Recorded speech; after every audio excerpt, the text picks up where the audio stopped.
Hello everyone. जैसे कि मैंने लास्ट वीडियो में अपनी ट्रेडिंग जर्नी, मैंने ट्रेडिंग कैसे स्टार्ट की, किस तरीके से मैं ट्रेडिंग के पीछे पागल सी हो गई, उस बारे में बताया था। तो अभी मैं उसको उसी के बारे में कुछ आगे बताना चाहूँगी कि जो मैंने एक साल में जो फेज से मैं निकली हूँ, किस तरह से मैं प्रॉफिटेबल बनने लगी हूँ, किन किन चीज़ों का मैंने ध्यान रखा है, कौन कौन सी बातों का मैंने अपने अंदर सुधार किया।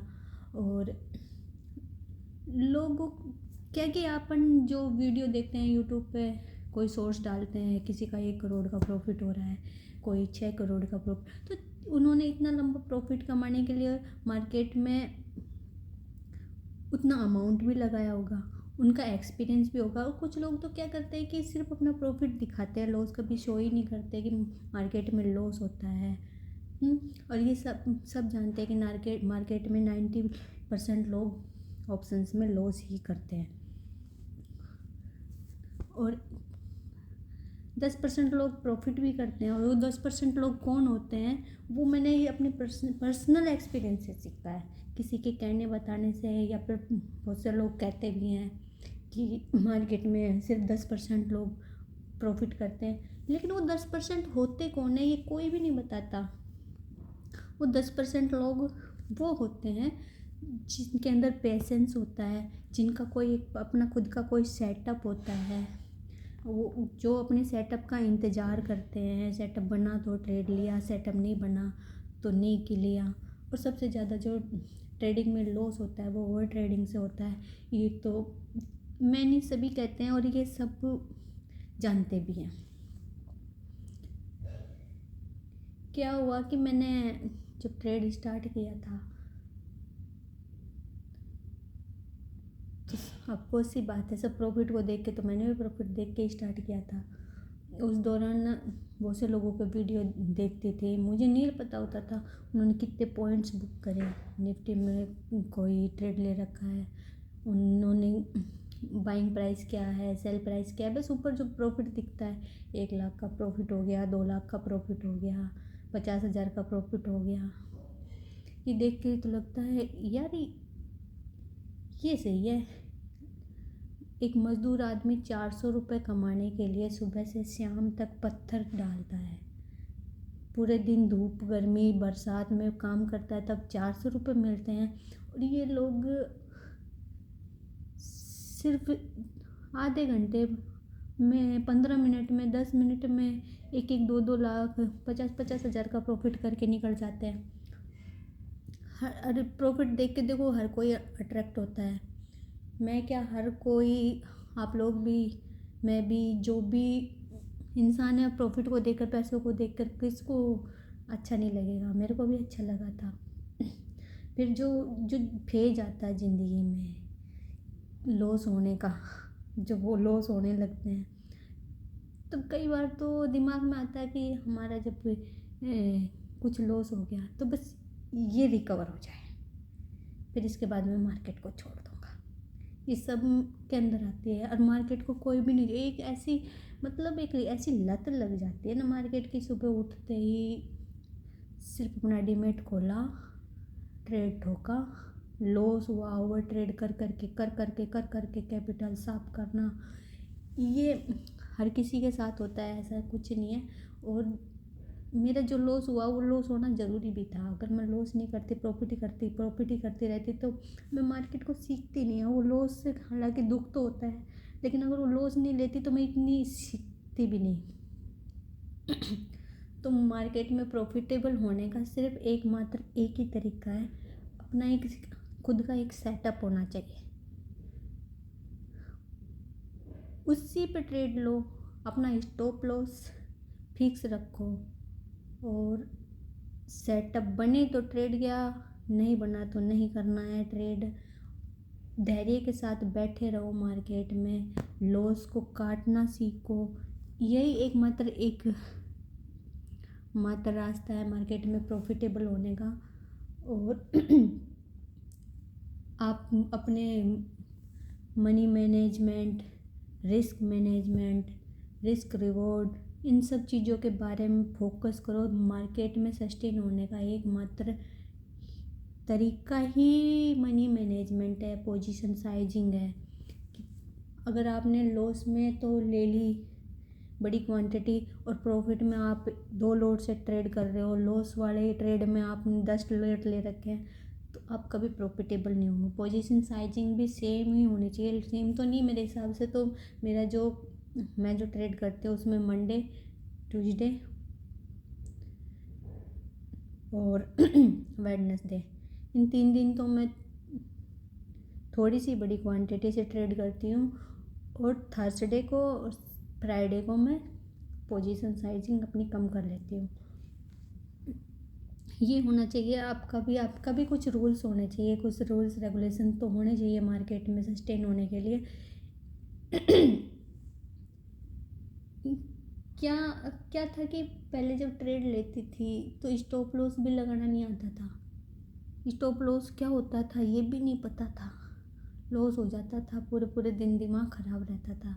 और ये फेज मेरे साथ नहीं, हर किसी के साथ आया है। हालांकि मार्केट में मेरे को तो ज़्यादा टाइम नहीं हुआ है, लेकिन थोड़े ही टाइम में मैंने बहुत कुछ सीखा है मार्केट से। और अभी मैं थोड़े लेवल पे आ चुकी हूँ, थोड़ा प्रॉफिट भी करने लगी हूँ, अपना मैनेजमेंट मेरे को समझ में आने लगा है, पोजीशन साइजिंग पे भी मैं कवर करने लगी हूँ।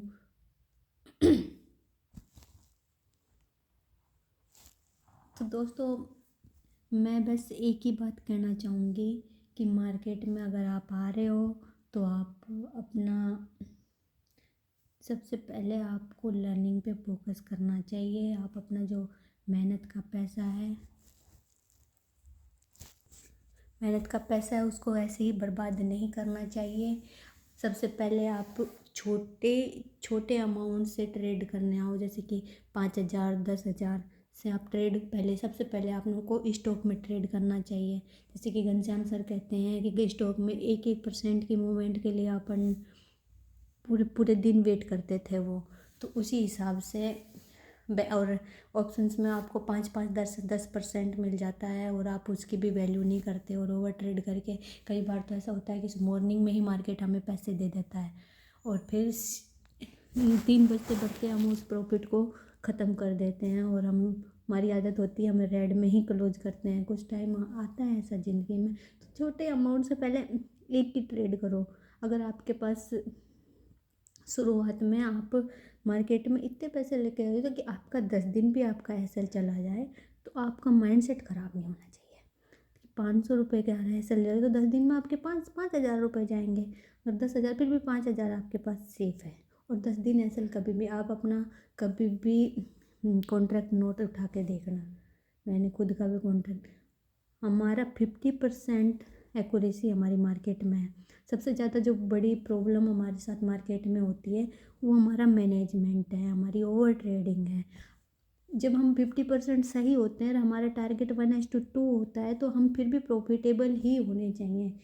और 1:1 भी मिलते तब भी हम ब्रेक इवन पे ही होने चाहिए। लेकिन हमारा जो सबसे बड़ी जो प्रॉब्लम होती है वो ओवर ट्रेडिंग होती है। लॉस हम बड़ा लेते हैं, प्रॉफिट हम छोटा लेते हैं, लोगों के प्रॉफिट को देखकर हम बहक जाते हैं। यही हमारी मार्केट में पैसे गंवाने की सबसे बड़ी प्रॉब्लम है। और सबसे बड़ी ये प्रॉब्लम जब घनश्याम सर बताते थे तो मेरे को ये बातें समझ में नहीं आती थी, या कोई भी ट्रेडर बताता था ये मेरे को समझ में नहीं आती थी। मैं सेम गलतियों को बार बार दोहराती थी। और बाद में जब ये सब फेज मैंने अपने खुद के पर्सनल एक्सपीरियंस से ये जो फेज से मैं निकली तब मेरे को ये बातें समझ में आई। और अभी मैं हर चीज़ को नोट डाउन करने लगी हूँ। मेरा टारगेट 1:2 तो मिनिमम होना चाहिए। अगर आपने ट्रेड लिया है और आपका स्टॉप लॉस आपने 30 पॉइंट का लिया, तो जैसे ही आपको मार्केट में 30 पॉइंट मिल जाए आप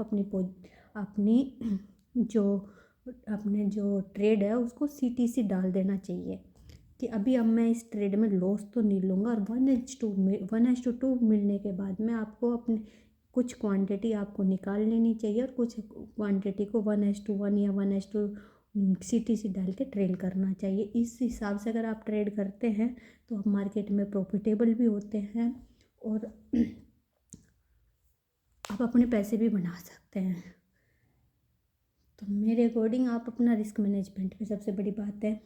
और मार्केट में पैसे ना सेटअप से बनता है, ना बार बार ट्रेड करने से। मार्केट में पैसा बनता है सिर्फ मैनेजमेंट से। आपका रिस्क मैनेजमेंट अच्छा है, आपका मनी मैनेजमेंट अच्छा है, आपकी पोजीशन साइजिंग अगर सही है, तो मार्केट में आपको प्रॉफिटेबल होने से कोई नहीं रोक सकता। ये बिल्कुल सही बात है। और सबसे पहले आप अपना अगर आपको मार्केट में प्रॉफिटेबल होना है, मेरे अकॉर्डिंग, मेरे एक्सपीरियंस के अकॉर्डिंग, तो आप पहले आप अपने मैनेजमेंट को काबू में करिए, अपनी इमोशंस को काबू में करिए। और आप अपने फिक्स कर लिया कि मेरे को दिन में 2 ट्रेड करने हैं या 1 ट्रेड करना है।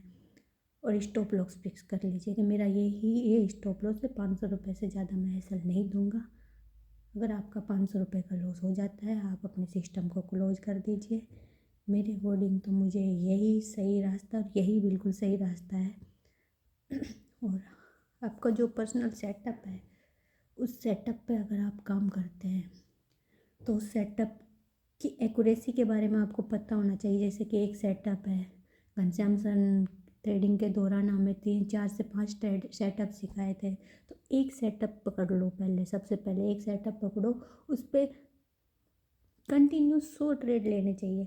उससे पता चल जाएगा आपको, उसकी अच्छाई और बुराई दोनों ही पता चल जाएगी कि इस सेटअप की एक्यूरेसी क्या है, इस सेटअप में कितना % एसएल जाता है, कितना हमें प्रॉफिट मिलता है। उसके अकॉर्डिंग ही आपको उस सेटअप की नॉलेज होगी। तो सबसे पहले आप अपना एक सेटअप पकड़िए, चाहे आप कैंडल स्टिक पे ट्रेड करते हैं, ट्रेंड लाइन पे ट्रेड करते हैं, ब्रेकआउट ब्रेकडाउन पे ट्रेड करते हैं, जिस भी सेटअप पे आप अपना ट्रेड करते हैं, ईएमए पे करते हैं, बोलिंजर बैंड पे करते हैं, किसी पे भी करते हैं, तो उसके अकॉर्डिंग आप अपना सेटअप चूज करके और आप अपनी साइकोलॉजी को सुधारें, अपने अंदर पेशेंस करके रखें और ओवर ट्रेडिंग से बचें। सबसे बड़ी बात ओवर ट्रेडिंग होती है, लॉस में सबसे ज़्यादा प्रॉब्लम होती है ओवर ट्रेड, कि हमारा लॉस हो जाता है तो दूसरे ट्रेड का हम वेट करते रहते हैं कि हम दूसरा ट्रेड करेंगे, उसमें हमारा लॉस रिकवर हो जाता है। अगर आपका उस दिन का रिस्क ख़त्म हो गया तो आप सिस्टम को बंद कर दीजिए। यही सबसे अच्छी बात होती है मार्केट में सस्टेन होने के लिए। और दूसरों के प्रॉफिट और लॉस से अपने आप को, अपना दिमाग कभी ख़राब नहीं करना चाहिए। अगर मार्केट में किसी ने 1 लाख रुपए कमाए हैं तो उसने 4 लाख, 5 से 10 लाख रुपए लगाए भी होंगे। ये बात आपके दिमाग में बैठ जानी चाहिए। मार्केट में हमारा टारगेट होना चाहिए 5 से 10%। अगर आपको आपकी कैपिटल का 5% मिल रहा है, बहुत है। 5% कहाँ मिलता है भाई? एफडी में 7% के लिए लोग बाग एफडी करते हैं, साल भर में उनको 7%। मार्केट आपको एक दिन में, बल्कि 5 मिनट में आपको 5% दे रहा है, तो आप उसकी कदर कीजिए ना। अगर वही अमाउंट आपने 10,000 रुपये लगाए और 500 रुपये में आपको मिल गया, क्या चाहिए और आपको? हैं, 250 रुपये का एसएल रखिए, 500 रुपये आपको मिल गए, ख़त्म है। अब वही अमाउंट आपने 1 लाख लगाया होता तो आपको 5,000 मिलते हैं। वही अमाउंट आपने 2 लाख लगाया होता तो आपको 10,000। 5 से 10% का टारगेट बहुत होता है। मार्केट कभी कभी तो उसी फ्लो में आपको 10 से 20 से 30% भी दे चला जाता है। अगर आपका मैनेजमेंट सही है तो मार्केट हर किसी को पैसे देता है। ये बिल्कुल सही बात है, मार्केट हर किसी को पैसे देता है, लेकिन हमें वो लेना नहीं आता। ये हमारी मार्केट में सबसे बड़ी प्रॉब्लम है। चलो दोस्तों, अभी के लिए इतना ही। मिलते हैं नेक्स्ट वीडियो में, आगे की जर्नी के बारे में बताऊंगी। थैंक यू दोस्तों, जय हिंद।